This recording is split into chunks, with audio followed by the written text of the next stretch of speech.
It's the most wonderful time of the year with radio stations and streaming playlists regaling us with those classic Christmas songs, from the 60s and 70s. Did you know? Did you know one of the top charting Christmas songs from the 60s was actually released for the first time in the 40s? True, but who? This is Trippin' Up. He's Tripp Rogers. I'm Phil Yale, and I'm challenging Tripp to name 10 of the number one songs on Billboard's Christmas songs list from the years 1963 to 1972. Tripp, do you accept the challenge? Oh, yes, indeed, my friend. Yes, indeed. I'm ready to go. Well, then you said 63 to start, correct? These songs could have been released earlier. Oh, okay. We'll start off with White Christmas by Bing Crosby.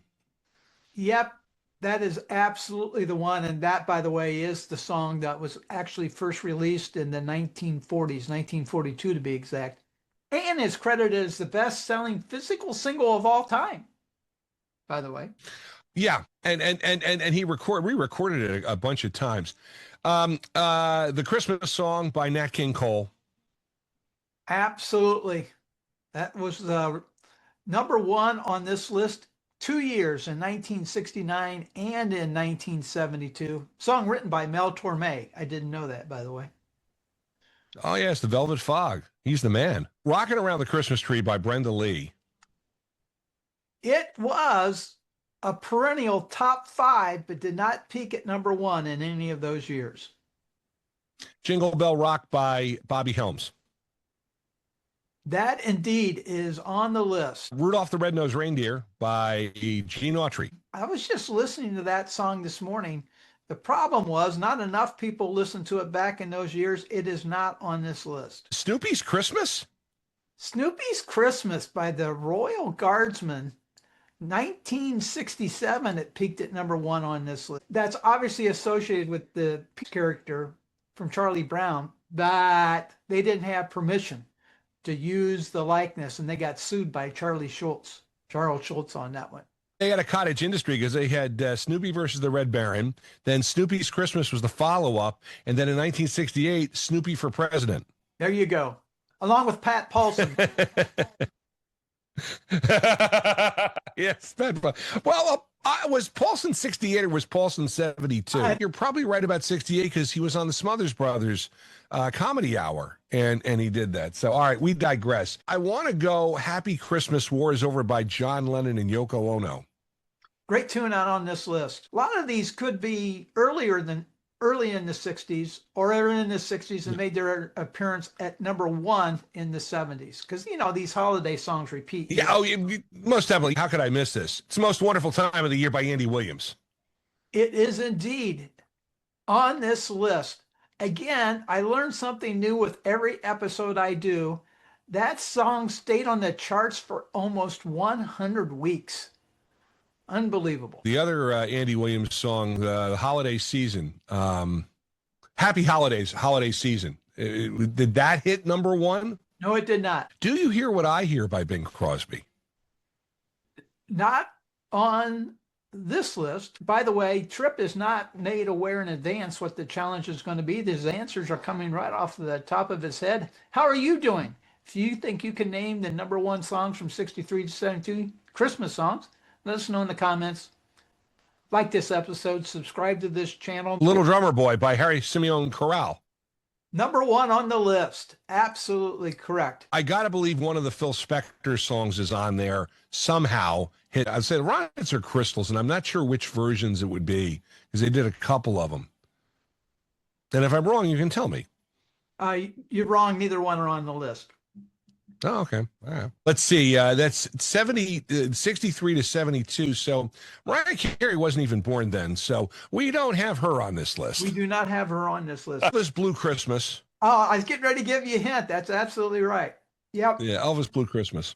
He didn't even want to record that one, but he did. He recorded a couple of Christmas albums. Motown always released Christmas songs around the holidays, and I'm trying to think of probably the biggest ones I'll throw out Someday at Christmas by Stevie Wonder, which I think is probably the most popular one from that time. Good guess. Not on this list. You're absolutely correct. There is a Motown act. Silver Bells by the Supremes. Good guess.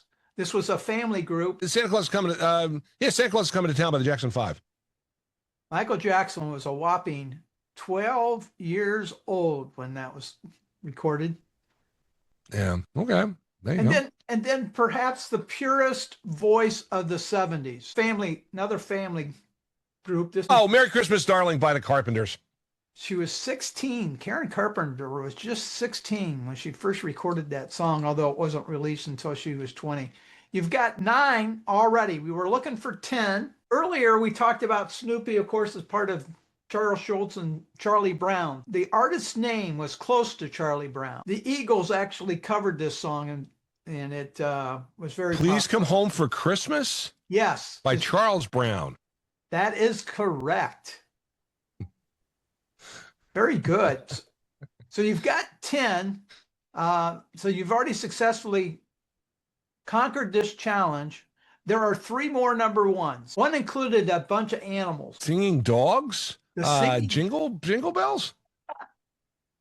Yes. And what's interesting, this song, that was all put together by splicing tape. Can you imagine how long it took back then? And today it would take like 2 seconds with artificial intelligence.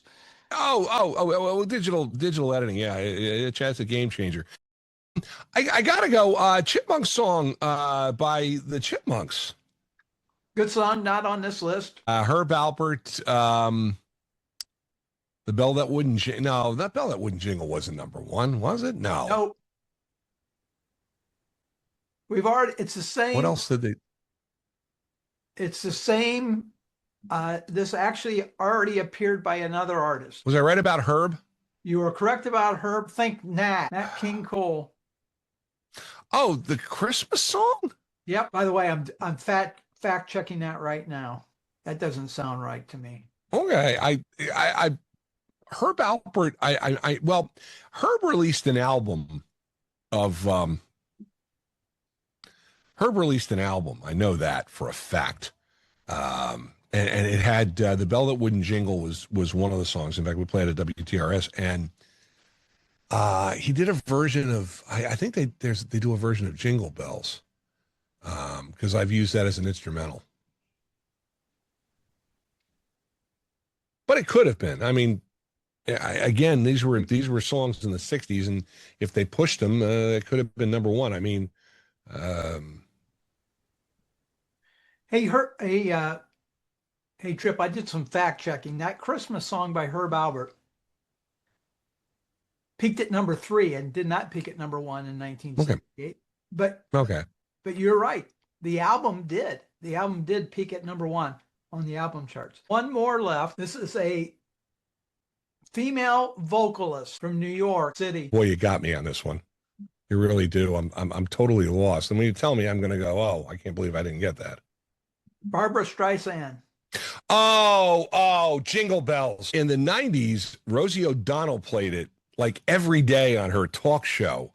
And it was like, and I know Jingle, and I was like, oh, it drive you crazy. Barbra Streisand peaked at number 1 on the Christmas song list for Billboard in 1966 with her version of Silent Night.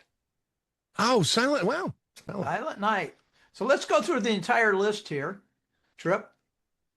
And by the way, listeners and viewers, let us know how you did, how many you came up with, and if there are some songs you think should have been on this list of number 1s from 63 to 72. The Little Drummer Boy, Snoopy's Christmas, White Christmas, Blue Christmas, the Christmas song by Nat King Cole, Santa Claus is Coming to Town, Merry Christmas, Darling, Jingle Bell Rock, that of course was by Bobby Helms.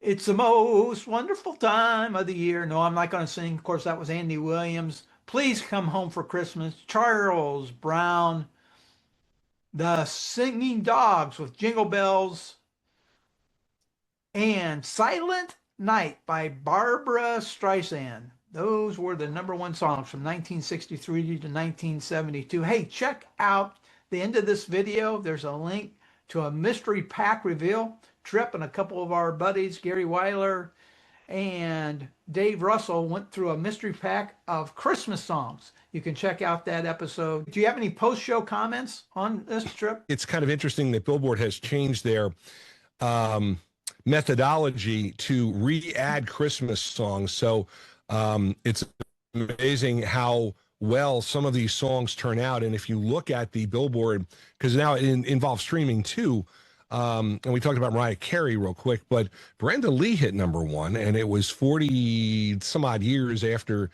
she had done that song, Rocking Around the Christmas Tree.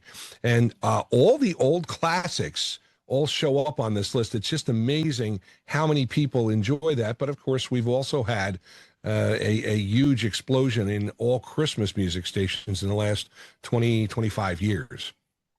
According to what I picked up, from 63 to 72, and you know this, Tripp, Billboard moved holiday music to a separate Christmas records or best bets for Christmas to prevent old classics from clogging up the Hot 100, because they really wanted to focus in on new music. And it was especially challenging because many of these songs had been around for years, so they were old classics that were showing up, and so that's why they segregated it out. Again, listeners, let us know if there were any surprises.